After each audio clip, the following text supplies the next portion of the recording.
Hello and welcome to the Friday show, everybody. This is The Walk-Off. I'm Scott Belford, joined by the best interim co-host in the biz, Joel LaFlemme. Hey, call me on TikTok. And my friend, I got back from Buffalo on Thursday night. So just yesterday, after spending a couple days reporting on the Bisons. By the way, I wrote an article, all of you who are interested, on guys to watch for that are under the radar. So that's up at crier.co right now. First article that's going to come up when you go to the website. Just put it up this morning, and we are going to touch on some of these guys in the podcast here. But it's an interesting affiliate team because and we've talked about this, Joel, that the Blue Jays, their player development has been an issue of contention.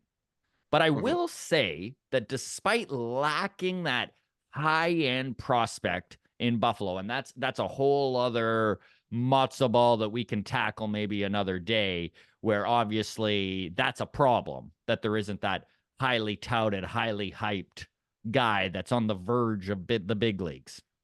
But we watched that game against Milwaukee on Wednesday, right? And who was contributing?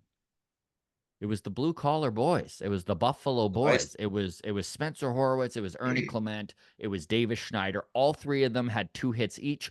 They were the 6 hits of the game.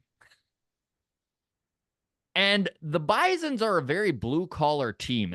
I mean, for lack of a better term, right? They put their hard helmets on and they go to work.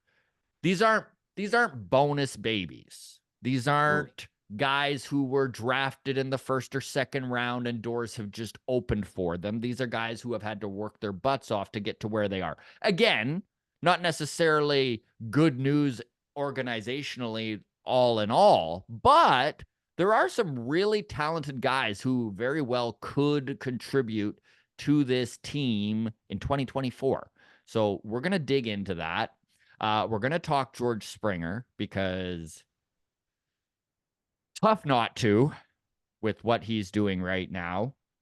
Yeah. Season ticket holders, this just came out yesterday, are being asked to make their first payment on season tickets for 2025 July 22nd this year, which normally it comes in September. So this has been moved up a couple months, which is interesting as that coincides before the trade deadline. I don't know if it means anything or if it means everything, but we'll speculate and we'll get into it. Again, we will touch on the Buffalo boys. Speaking of the minor leagues, there are a couple of pitchers that have really impressed this season in New Hampshire and are probably due for call-ups come mid-season here, July-ish. Adam Macko and Eric Pardinho out of Brazil. And Pardino's an interesting one, dude, because he was a top 10 prospect in the Blue Jays system back in 2019, and then he's dealt with literally almost 5 years of injuries, but he is back. He's 24 years old and he is looking about as good as you could possibly hope for him to look. So fingers crossed health holds, but we'll dig into those two. We'll talk the Luis Robert Jr. rumors, which the Toronto Blue Jays are mentioned in. It makes sense, but it also is weird to hear. And I think it's safe to say also, Joel, that the Blue Jays tend to get plumped into these sort of rumors a lot, right? Big market team, need some offense. On paper, maybe this is something that can extend, if we're even in a window anymore, but extend the window. But again, when it comes to high profile players and needing to up the competition and increase prospect capital coming in a trade or even money in free agency, the Blue Jays are constantly used as leverage. We'll discuss. And then finally, we'll talk Aaron Judge. I'm not really excited to talk this, but he is doing some incredible stuff this season and is on pace for a record that only 29 other players in Major League Baseball history since the 1860s have done. So we'll dive into that. All right. That was a lot of talking off the top. How are you doing, Joel? How has your week been, my friend? It's been good. It's been a good week. Yeah, I always get lost in the business side of things with the movie industry, and that's where we are. And Mhm. I really fancy myself pretty damn good at the storytelling side and all the stuff that I claim to be good at. I think I am pretty good at. When it comes to this stuff, just I'm out to lunch. I hate it. I hate the Mhm. business side of things. I hate the money side of things. Just hate it. I hate the toiling and so I'm just very excited to be able to like get this thing going, put all of my money aside, build my own production company.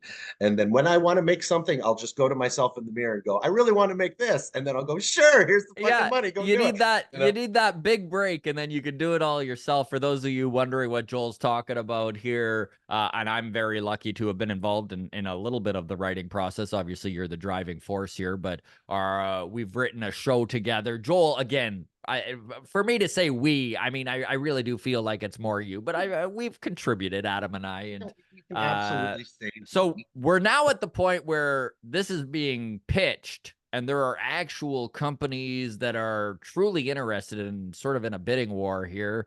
I mean, I know it's the entertainment industry, and you never want to start counting chickens before eggs are hatched, but pretty exciting time. So Joel, like he just mentioned, has been dealing with producers and lawyers, and I mean the list goes on and on of the behind the Middlemen, scenes stuff. Middle, gatekeepers. yes.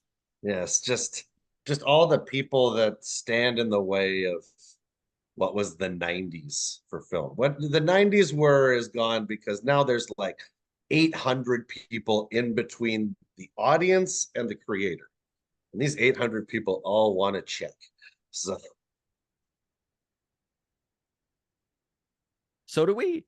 yeah, so Okay, so let's dive into the Blue Jays here.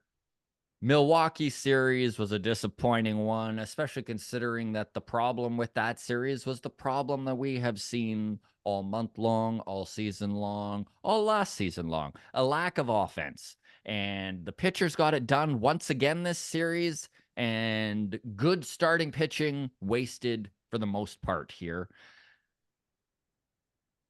I was in Buffalo, and I remember I was sitting in the press box getting ready to go down to interview some of the guys after BP there. Mhm. So I quickly checked the score in the Jays game. It was 1-0 the last time that I had looked at the score. Davis Schneider with the go-ahead home run in the first. I was like, yes, a first inning run. We're off and going here. An hour and a half later, we're at the bottom of the ninth inning. It's 5-3. The Jays have already come back substantially from, I guess, it was a 5-1 deficit, but I hadn't checked at that point. Nobody out. Bases loaded. George Springer coming to the plate. And my brain just automatically went, oh my God, please do anything but hit into a double play. Please do anything but hit into a double play.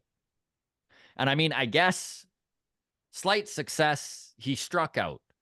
But honestly, Joel, he looked horrible doing so. He has had such uncompetitive at bats this year that it's really, really concerning. You're starting to wonder things like, is this man washed? Are we ever going to see a semblance of an average major league player again, let alone the George Springer that they went out and spent $150 million on, right? In June, these are his numbers in June. He's batting 150, getting on base at a 19.1% clip, and has an OPS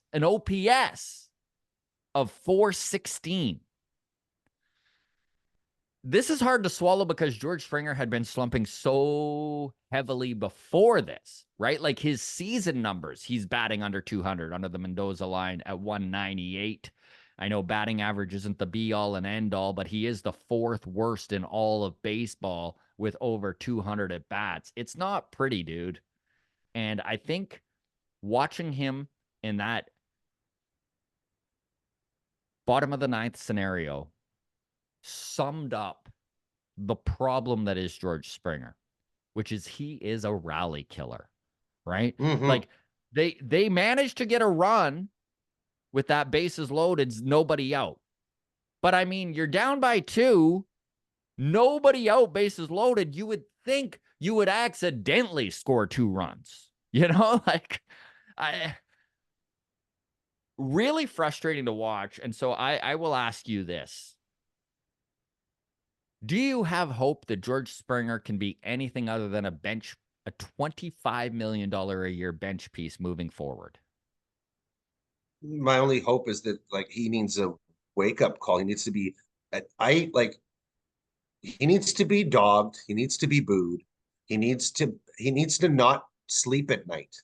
He needs to not go into his huge mansion with beautiful women and anything he wants at any given time.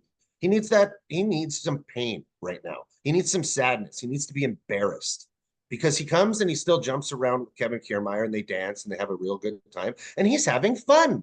He's having a good time coming to work. I don't want to see that anymore. I Mm-hmm. don't want to see George Springer smiling. He And doesn't deserve to smile right and now. that's a really interesting take because I will say there is a really intriguing thing about George Springer, which is that the fan base has not turned on him yet. He has provided very, very little offense, very, very little value, especially compared to the sticker price. But let's take what he's being paid just and put it aside. Obviously, that's a big reason why he's still in the lineup because let's face it, anyone else in this lineup, anyone would be out of the order by now, right? Like maybe not Vladdy and Bo, maybe. It is incredible the amount of rope that this man is being given, and to the team's detriment. And yet the fan base, for the most part, has his back. I know even I don't dislike him. I really hope he figures it out. Like there's guys where they slump and you start to turn on them completely. You don't like their mindset. They seem more checked out. And Springer doesn't seem that way, and his defense has been good. But listen, this is an outfield that's all we talk about is their defense. No offense to Dalton Varsho, who has actually improved his offense incredibly for 2024. He's everything we could have hoped for, basically. Gonna be 25 to 30 home runs this season, is a stalwart out in center field and left field. Does the little things well on the base path. But Varsho aside, right? You can't have every single outfielder be defense first. It's And the that's where outfield. we're at. It's what the outfield is for, right? It's like pretty much the catcher is the hardest thing to do defense.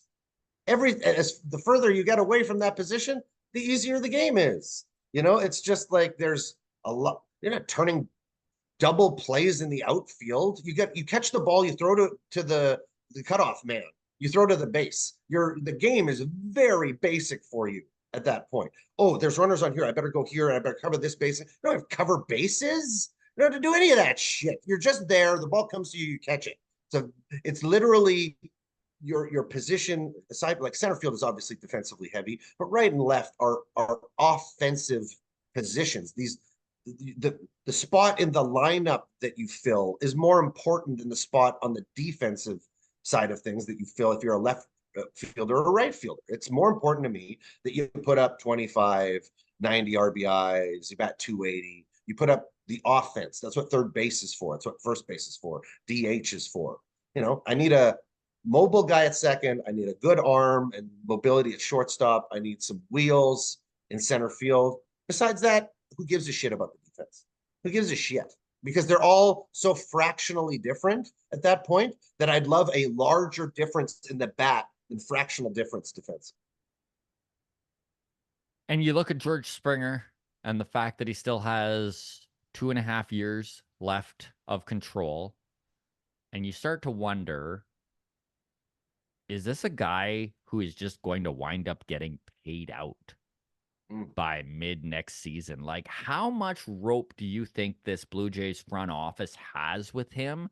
I mean, it's a lot of money. Can they possibly, and this is where we're at, like, do we have to package him with a good prospect? and pay half his salary to get someone to take him? And is that even an option at this point? What is your honest gut feeling on that, Joel? Do you It's like, think that has is he George Springer crossed that? trying for that? Is George Springer playing for that now? Is my question. Is he's like it's the smile on his face that drives me off the wall. It's the smile on his face. And you're like, these guys are supposed to have fun. It's supposed to be good. They're supposed to come in and just not have that pressure on. No, the pressure's on him real bad. The pressure's so on this guy more than anyone else on this team. The pressure's on this guy because of what we had to ship out to facilitate him in his later years. So it's just like the Lourdes and Teo going. It's like, well, that's a big reason for that was to bring in people that kind of cover Springer's ass and move him to right field. Mm-hmm. And well, okay, we're going to do that, but you can't be the fourth worst hitter in baseball when we've done all of this stuff to get you into right field and make your life easier. It's just like, no, we need to attack his pride. His pride needs to be hit, and he needs to look at himself in the mirror and go, I'm really letting these people down.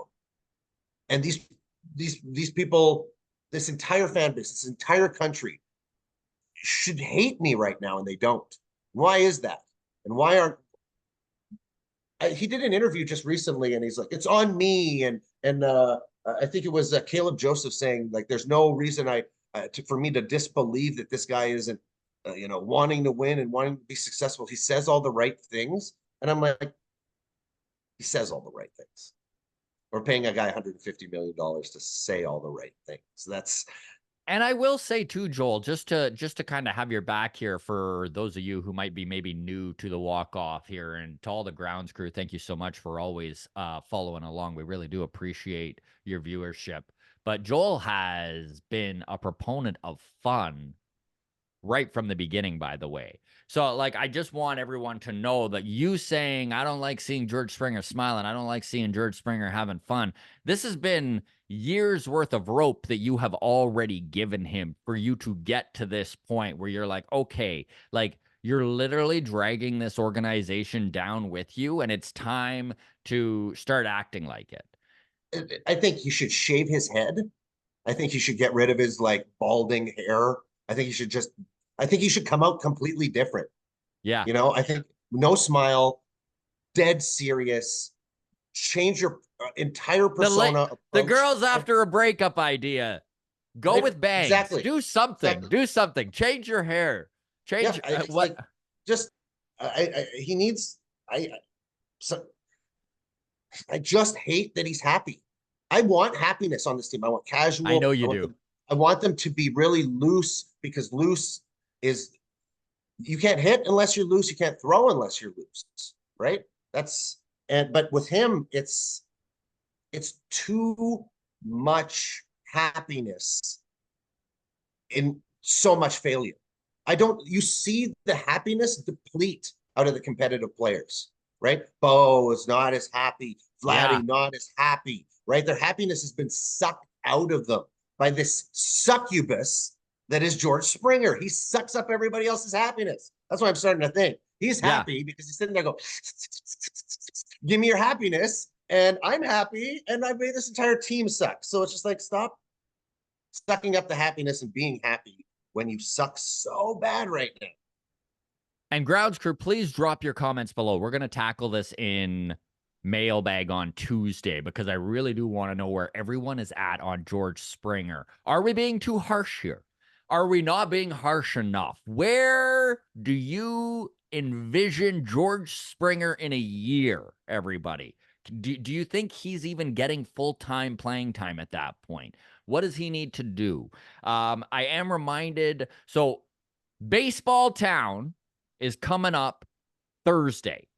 We've got Scotty Mitchell from TSN. We've got Keegan Matheson from MLB.com. And we've got Caitlin McGrath from The Athletic being our panel. We're doing a roast battle. And the reason I bring the roast battle up is because it was the Yankees versus the Jays last roast battle. And Cam Phoenix was representing the Yankees, and one of his roasts was in 2017, the Houston Astros won the World Series. George Springer being one of the main catalysts. In 2019, the cheating scandal came out, and it was found that George Springer, along with many of the Astros, were being told when fastballs were coming by banging on trash cans. And then he goes, in 2021, the Blue Jays looked at the Astros and said, we'll take your best cheater. Just like, it was a good little zing. And it's funny listening to the crowd, because the crowd, like, there were people laughing, but there were also people like, oh, like, too real, man. Like,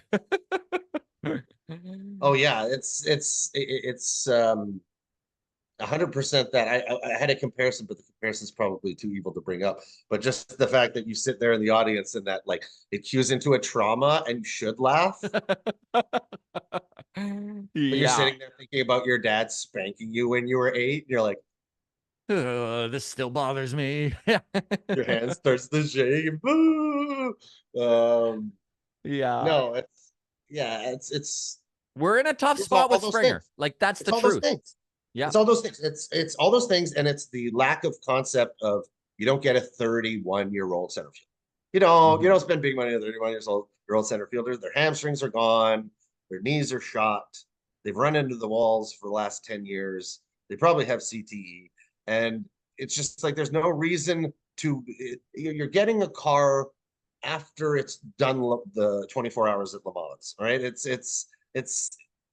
already done its thing. It's already and the cheating was connected to him. You never knew how much of his success was based on that. His first year with us, the offense was there, but the games played weren't, right? And 79 then games played in 2021. And you know what, man? And I will let you finish your thought, but you know what keeps going on in my head? And I obviously this is just coincidence and luck, but insane that when George Springer was at his best and an offensive juggernaut for the Blue Jays in those 79 games, he really was. You look at his OPS, 130 plus, right? He was just incredible at the plate when he was on the field.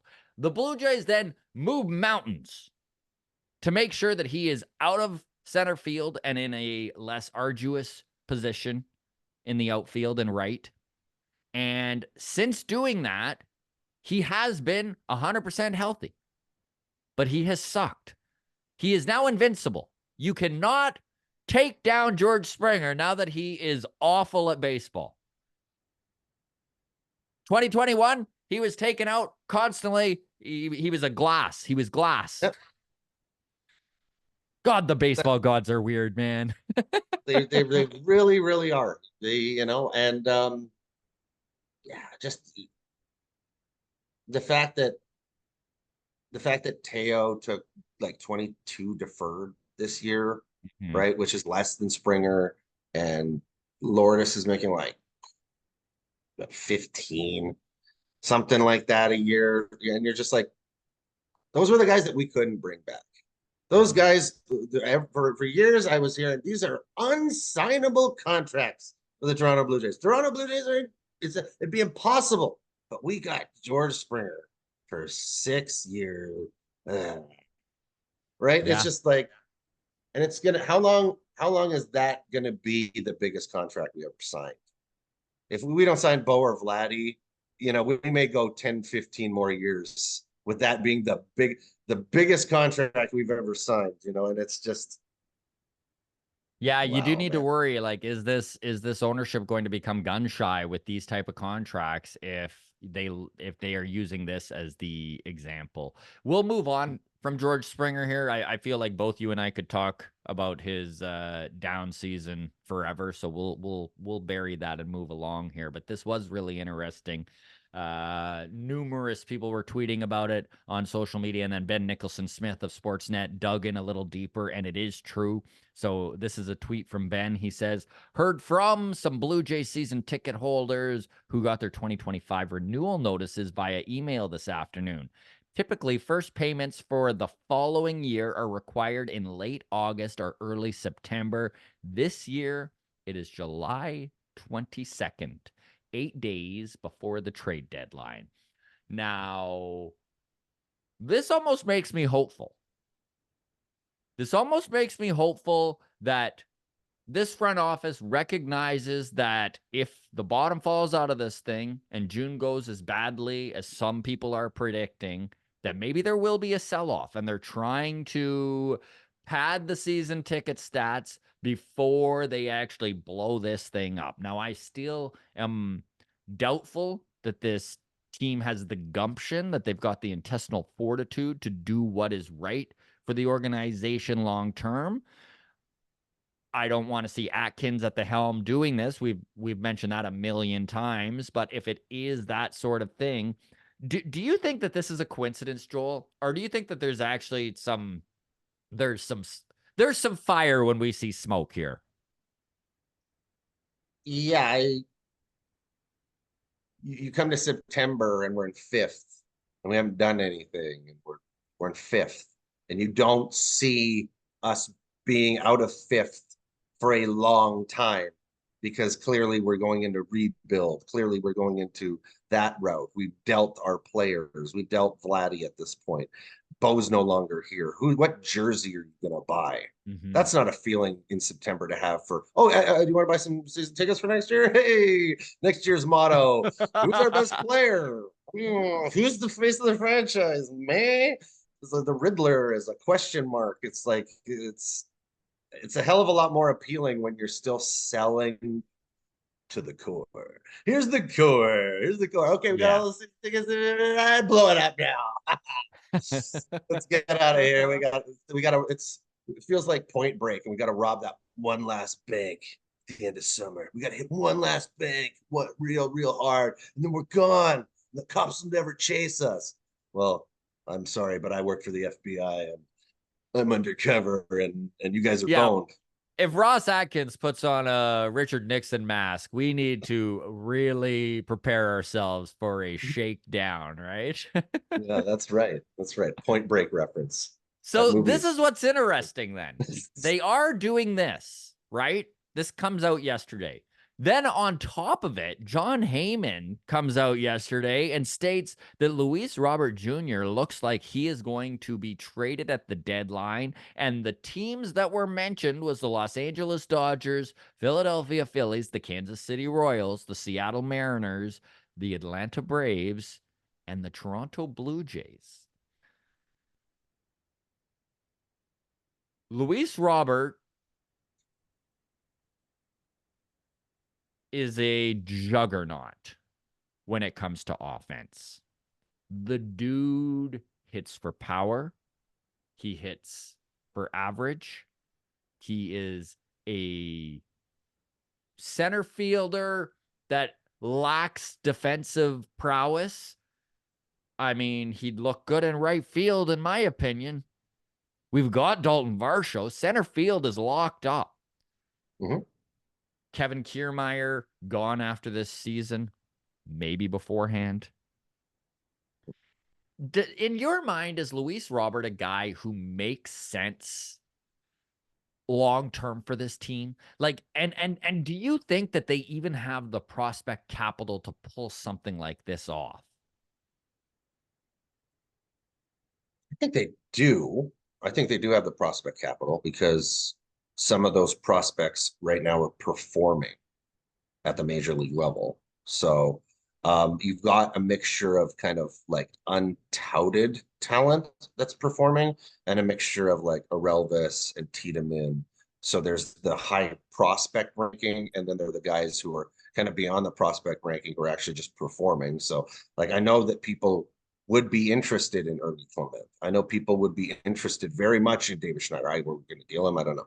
People would be interested in what Spencer Horowitz is doing over the last little while, right? There, that establishment of talent that works. Like you look at the back of Spencer Horowitz's baseball card, and he's got like an 800 OPS over 40 games, right? Like there's a baseball player there. There's no arguing that. His style is built around having a great eye at the plate, and it's not so power based. But shit, a good GM out there will see this is a good baseball player. I want him. So I think that it's kind of a situation with the Soto deal from the Yankees, where San Diego was able to pull some really good, like Michael King. They were able to pull some really good talent and feel like they had bolstered their team while losing a really generational talent in Soto. So I think something like that is similar. It's a notch below Soto.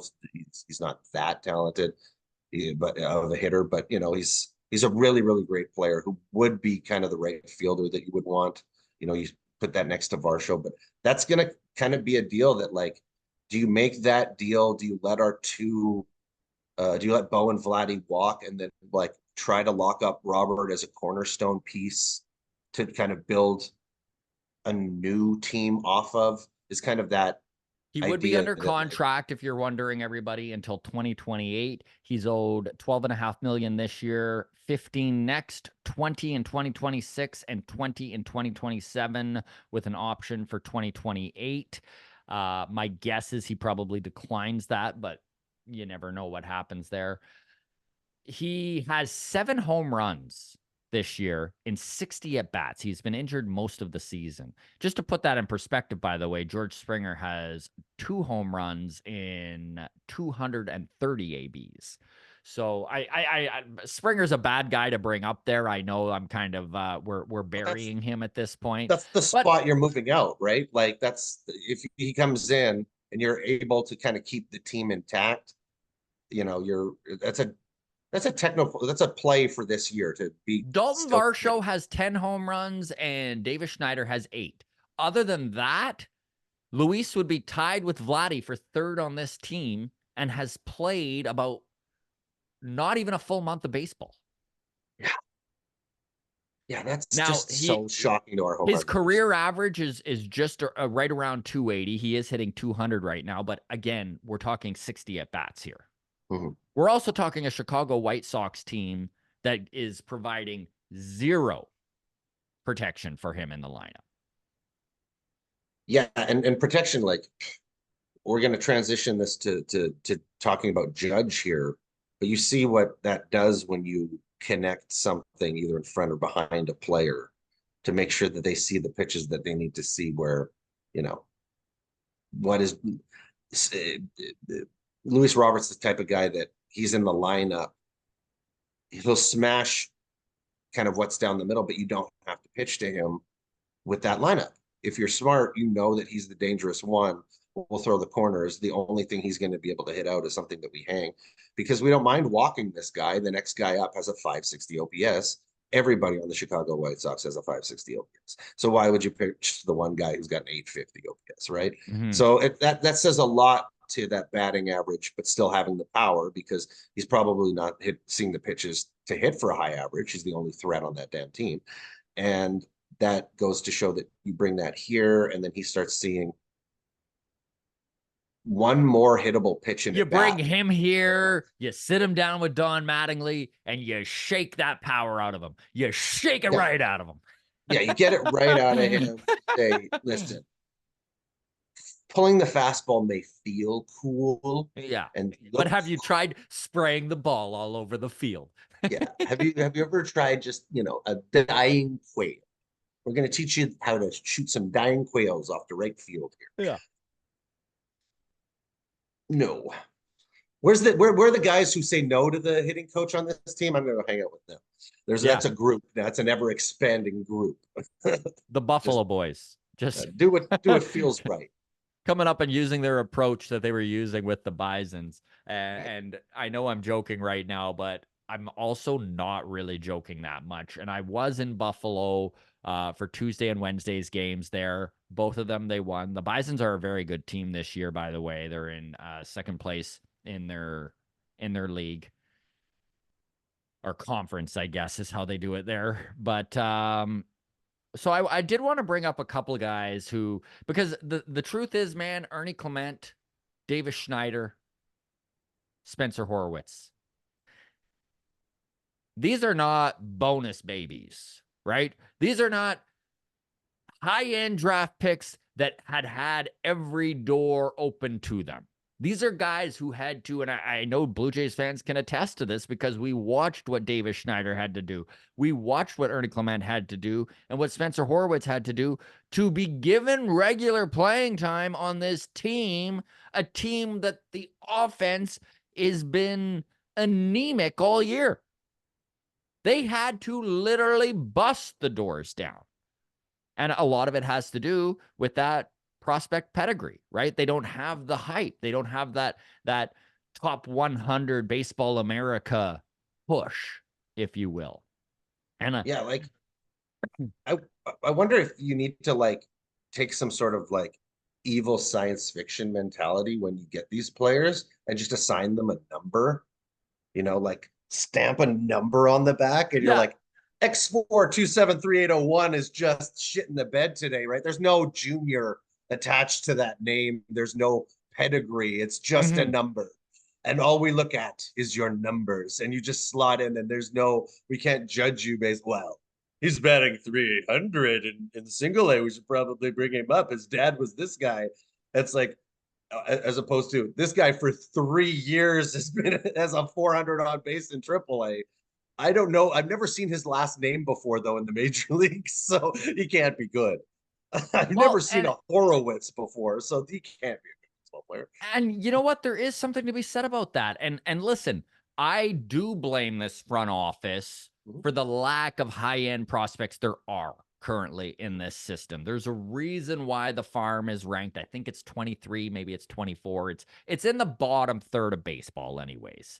Now that said, there are some very viable options currently playing at AAA that I think could very well get the call up in 2024, and so we're going to dig in right now.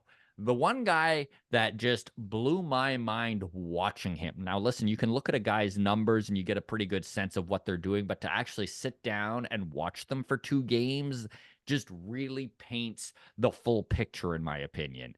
Getting that eye test with the numbers means something. And I'm not a scout, I'm not anyone who's in player development or anything like that, but I have watched baseball since I was able to pretty much speak. So I have a sense of what would be valuable to a major league team. The one guy who really stood out to me is Stuart Baroa. Now, he's center fielder for this Buffalo Bisons team. He's 25 years old, out of Santo Domingo, Dominican Republic. This year, he's hitting 302. He has 6 home runs. He has 25 RBIs. Joel, he has 28 stolen bases and is one of the fastest dudes I've ever seen in person. It was insane, the speed on this kid. And I'm not talking Dalton Varsho speed where he's incredibly fast after that first couple of strides. Like, it's like he's full speed right out of the gate. The explosiveness on this kid was mind-blowing. And there is no hype or fanfare around this kid. An OPS of 850. He was a free agent international signee back in 2016 when he was 17 years old. They got him for $10,000 out of the Dominican Republic. So, of course, there's no fanfare. Of course, there's no hype. He struggled mightily for 3 years in the Florida Coast League. Couldn't hit his weight. They moved him up to Vancouver anyways in 2021. Pretty much the same thing. Started to get his footing in 2022 and last year made some major strides in AA. And dude, it's like he found a second gear. And listen, I'm not going to put him in that Jose Bautista, Edwin Encarnacion realm. He's got a lot to prove before we do that. But we as Blue Jays fans have seen late bloomers out of the Dominican Republic make this team winners, right? We've seen this in the past. These late bloomers that fall through the cracks, and Stuart Baroa is starting to feel like that. Again, 28 stolen bases on the year. He went 3 for 4 in the game on Wednesday. He stole a base and was a nightmare for the pitchers. And I want to expand on that because the third baseman, because he was hitting hard singles, this is the thing, he's got good exit velo. Because he was hitting hard singles, and I know that Brian Frank from the Herd Chronicle, he covers the Bisons exclusively, was telling me about last week. So Baroa hits a home run. hit a hard double.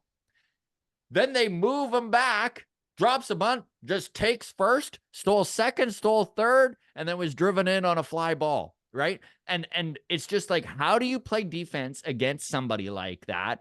He dropped a bunt down, dude, where he moved the runner from first to second and just about beat it out. And the guy was playing on the grass. Like he bunted it right to him and was just, who knows, in the majors, they probably would have challenged it and they would have had to go to video replay. I know that when you're talking about a 25-year-old that had no fanfare, maybe don't get too excited. But he's one of those guys very similar to what Spencer Horwitz did, right? He was never given the opportunity. He had to bust down doors, and this is where Baroa is starting to be. And I'm pretty excited about what he is showing. The next guy that I wanted to bring up, Canadian kid, he's been on the show, Damiano Parmigiani, plays first base and plays third base, 24 years old, 14th round pick, right? 422nd overall. He just returned from injury, so he's missed the last 10 games, and he struggled out of the gate. AAA pitching had adjusted to what he was doing. He hit 25 bombs last season between AA and AAA.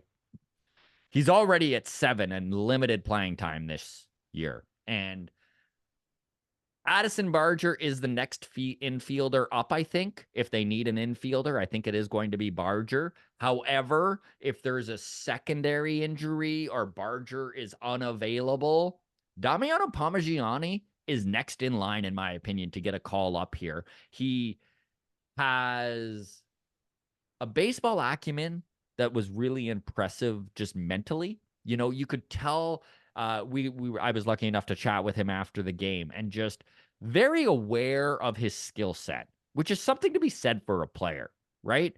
To know your limitations and kind of play within them, right? Play to your strengths. And that's one thing that Damiano does very well. And his strength is power.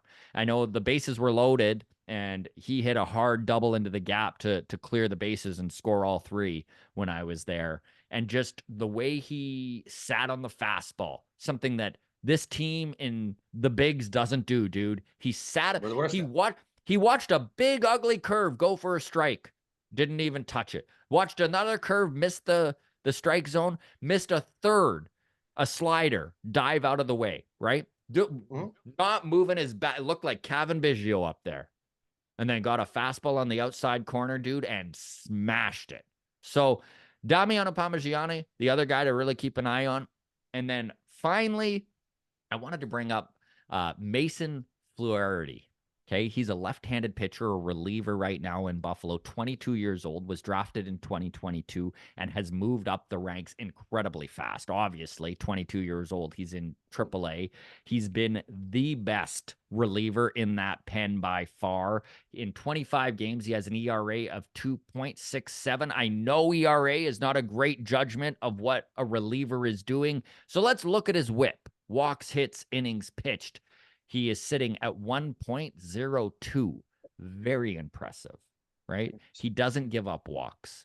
He's got 30.1 innings under his belt and 31 strikeouts. So he's getting a K an inning. And the way that the left-handed relievers in this bullpen, Joel, has been this year, Tim Meza hasn't looked himself. Genesis Cabrera has not matched what he was doing for this team last year. If there's an injury or struggles continue, this is a dude we could see called up and bolster this bullpen. So there you go, folks. There's my intel I have collected on my trip to Buffalo. And even though not highly touted guys, dudes that I think could actually contribute to this team in 2024. So we'll see how that rolls. Where are you at, Joel, when you are looking at this organization and the lack of high-end prospects that they have? Obviously, this is on the front office. Yeah, I think where my mind goes with that is there's this pursuit of the answer through technology. I brought it up before of like science is the answer. You're going to find it through some sort of super slow camera, and we're going to look there and we're going to see that your left shoelace is untied and you need to double knot that thing, and you're all of a sudden you'll be a great baseball player. I really feel like individual parts of the game can unlock incredible talent. Like something simplistic, like you swing too much at the first pitch, and hitters know or pitchers know that. I want you just to start taking first pitches for the next few weeks, or I want you to take to two strikes. I want you'd be surprised how many times that you'll get in a 2-0 count if you're just sitting there waiting to get to two strikes, but instead 2-0 comes around, 3-1 comes around, waiting for two strikes. Like instead of putting yourself behind the eight ball, swinging a crap that you can't do anything to, let the pitcher dictate whether you're going to be in a hitter's count or not based on your patience, right? And you find that we said about Parmigiani and his ability to hunt a specific pitch, knowing that it's just a strike. The strike doesn't kill you unless it's the third strike, right? So to have that mentality of being patient and really truly keyholing a spot, which I don't think I there's a line in Moneyball that says where Jonah Hill is going around and he's like pitches down the middle, you're hitting 480. Low and away, you're batting 068. This pitch does nothing good for you. Here, you're the best player in baseball. Here, you're the worst. Yeah. Whenever you swing at that pitch, you're the worst player in baseball. When you swing at this pitch, you're the best. Just swing at this pitch more. Swing at that pitch less. You'll be much improved, and you won't have to learn anything, right? It's kind of there's only so much that your body is able to produce. There's only so much mechanics and timing and everything that you can do.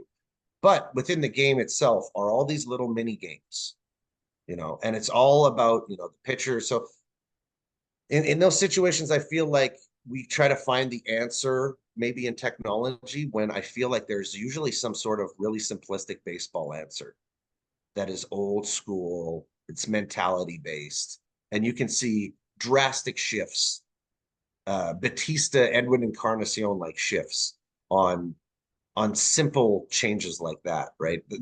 Batista's more mechanical of like jump on a fastball. But I really feel like whatever was taught to Batista circa 2009, 2010 could be sent through this entire locker room right now. Get that mentality on you of, well, you want to hit for power, you're going to have to hit the fastball. You want to hit the fastball, you're going to have to get it out front. We're going to have to develop your mechanics so you can attack the ball a foot in front of the plate, not a foot behind, and try to spray that thing out here, right? So it's like, and I think it's important. I think it's important to remember too that power is a skill that sometimes gets overlooked in players and isn't unlocked until a little later into their career. I mean, Jose Batista is a prime example of that. And to go back to Stuart Baroa here, I know talking with Brian Frank of the Herd Chronicle, who again is the aficionado on everything Bisons. He said that's one thing that's really impressed him about Baroa this year. He had 7 home runs last year in Double-A, which is the most he's ever hit. He's already at 6 and has been a power threat this season. I know that 6 isn't blowing any doors down, but I mean, even if he was with this Blue Jays team, 6 would be close to the lead. He'd be a top 4 or 5 guy on this team. So, I mean, power is a skill that can be unlocked and that is sometimes hidden.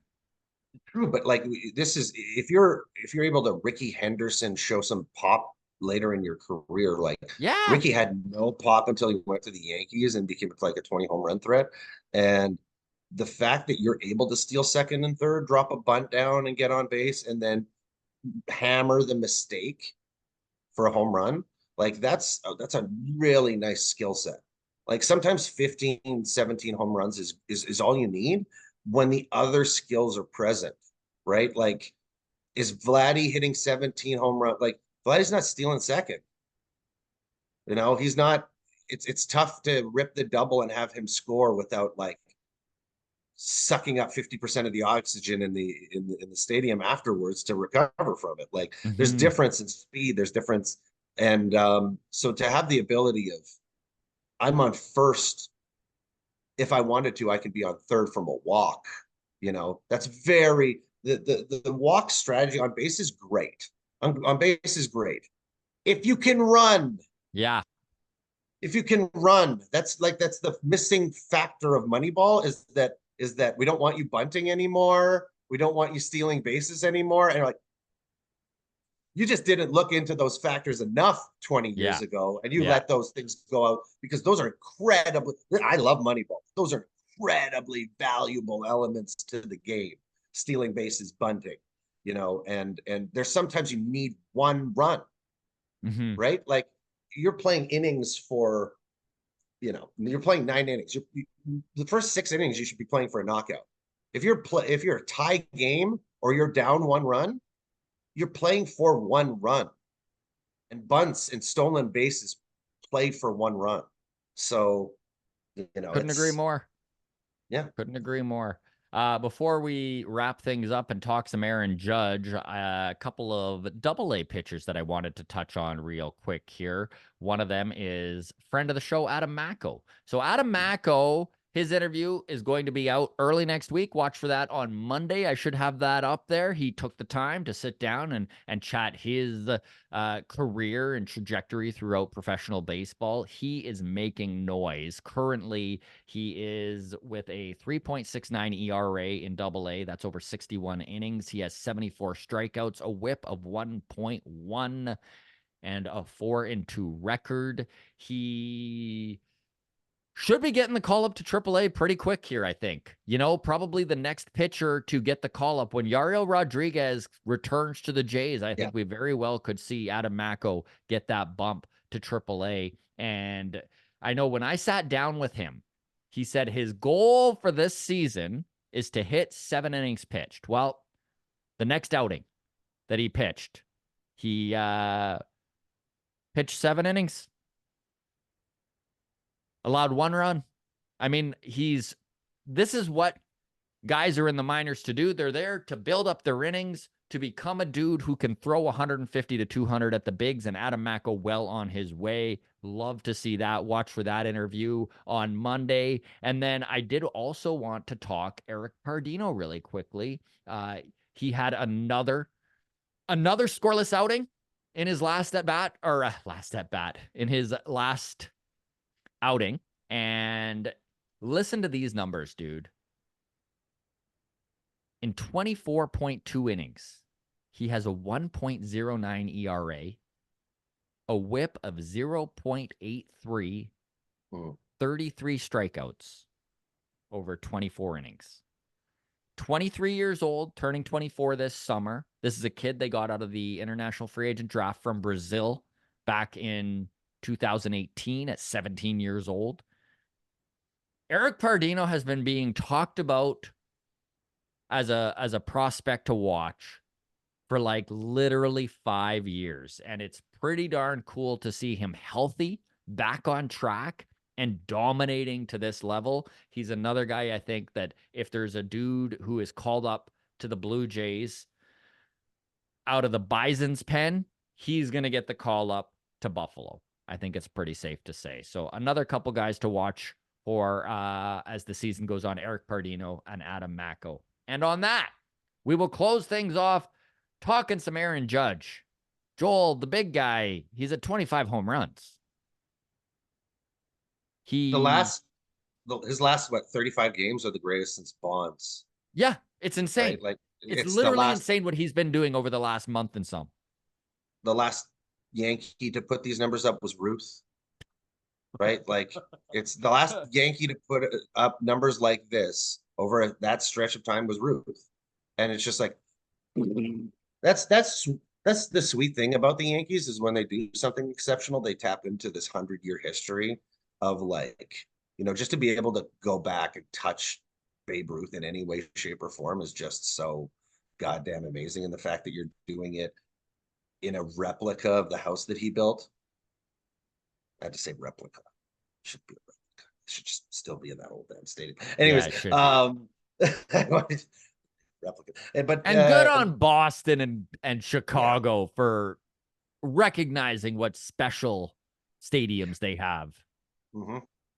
I mean, I would be something so much cooler if it was still in that damn building and it was Hmm. like his spirit is like Ruth is stuck in a parking lot like next door. He's like his spirit can't like leave Yankee Stadium. He wants to watch Uh, the game and you moved it across the street. He's like up at the top of the like old Yankee Stadium trying to look he's like, over. where are the hot dog carts? Everything's changed. I haven't eaten in 11 years or 2009. But no, Judge is I like we're Blue Jays fans. We don't want to talk good things about Yankees. No. Aaron Judge is so great for the game. He's so great for the game, his personality, the way he acts with fans, the smile, the grace, the that prolific power. Hmm. It's I can't you can't help but love the guy. You just he's like and it's like I know people are like I don't love Aaron Judge. He's a fucking asshole. Plays for the Yankees. Like it's take that away and look at the guy. The guy's just Hmm. a great guy. Doesn't say the wrong thing. He's the captain of that team. He wears that badge proudly, and he performs. Yeah, heaven forbid a contract to a 30-something-year-old outfielder. And guess what? He's putting up record numbers at 31, 32. That'd be nice if our outfielder would have done that. That we gave And big money. dude, he is chasing a milestone that has only been accomplished by 29 other major leaguers in the entire history of Major League Baseball, and that is 400 total bases on the season. It is incredible that he is even in the realm of possibilities for this. There have been the same number of players with 60 homer seasons since 1968 as there have been to collect 400 total bases. Just to put in perspective what an incredible feat this would be. And when he broke the single season record for American League home runs, he had 391 total bases, but he is on pace right now for 397. He's very, very close. And to give some context here, this is top 10 total bases in a season all time. So number one, Babe Ruth with 457. That was 1921, everybody. Roger Hornsby, 450. Also, 1922 St. Louis Cardinals. Lou Gehrig, 156 game seasons though for those guys. So they were putting up some numbers. they Yeah, were putting up some numbers. Lou Gehrig had 447 in 1927. Chuck Klein, 445 in 1930. Jimmy Fox had 438 in 1932. Stan Musial had 429 in 1948. Then, this is the only um, modern time star to do this, was Sammy Sosa with 425 in 2001, and then after that it's repeats. It's Garrick and Ruth again numerous times. yeah. Yeah, it's wild that Aaron Judge is on somewhat pace to pull that off, especially when you think, man, 300 total bases is pretty darn good. Oh, 250 total bases is good, right? 300 is like all-star, and then 400 is biblical.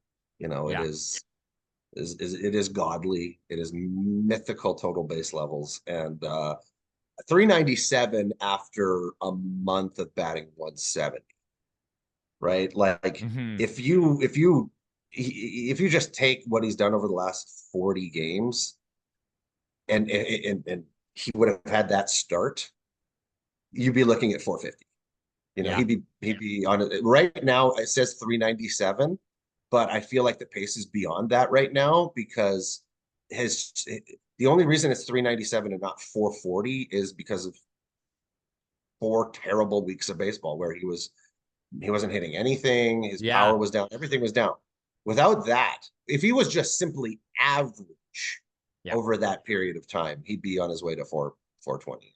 And he's on such a heater right now. Obviously, what he's doing currently won't last all season long, but even It if he could. has it, It yeah, could. like who If knows? anyone can, he's Yeah. done it before, He's right? so And now he's inhuman. got He's so inhuman. Soto in front of him and he's getting Hmm. pitches that he can hit. Like if that gives him, if you've got Aaron Judge doing what the 62 home run season, but now he's got Soto, and Soto gives him one more good pitch every three at bats, right? What is that? That's a lot. That's a lot. And that one, and he doesn't miss. That I'm boy doesn't miss. definitely I'm definitely back to thinking that the Yankees are winning this division. I don't feel like the Orioles are going to compete with them this year. I do think the Orioles are still going to be juggernauts. Like I still think that the ALCS very well could be a Baltimore New York showdown, but my God, this Yankees team is scary. And the Mm, fact that Garrett Cole is mm. currently rehabbing in AAA, hasn't played a game for this team. I hate It's it. always it's always great when you sit there and you're like, oh, they got their deadline pickup for free this year. Yeah. Got your big Isn't that guys coming. fun? Yay. Isn't that fun? All right, we'll wrap it up there. Joel, always appreciate talking baseball with you, my friend. Thank you so much. To you, the grounds crew, a big tip of the hat your way. Remember, Baseball Town is going to be at the Comedy Bar Danforth Thursday, June 20th. Do not miss out. If you didn't get to the last show, don't miss this one. And if you were at the last show, well, we'll see you. We already know you're coming back because it was incredible. We've got an amazing panel of Scott Mitchell from TSN, Caitlin McGrath of The Athletic, and a good buddy of the show, Keegan Matheson of MLB.com. We've got Lizzie McGuire as our special guest. She's the lady who took the 110-mile-an-hour foul ball off Bo Bichette's bat and has the big black eye. And then we're doing another team roast battle, this time JAYS versus the Red Sox. Tickets available at comedybar.ca, but I'm also going to throw that's for all of you listening right now on audio. You are appreciated. I know I'm always like, I'm going to throw the link up in the comments section on YouTube, and you're like, well, I listen audio. So audio listeners, comedybar.ca, Baseball Town, get in on it. And for all of you on YouTube, thank you so much. I'll pin it in the comments section. Take care of yourselves, everybody. We will see you on Sunday.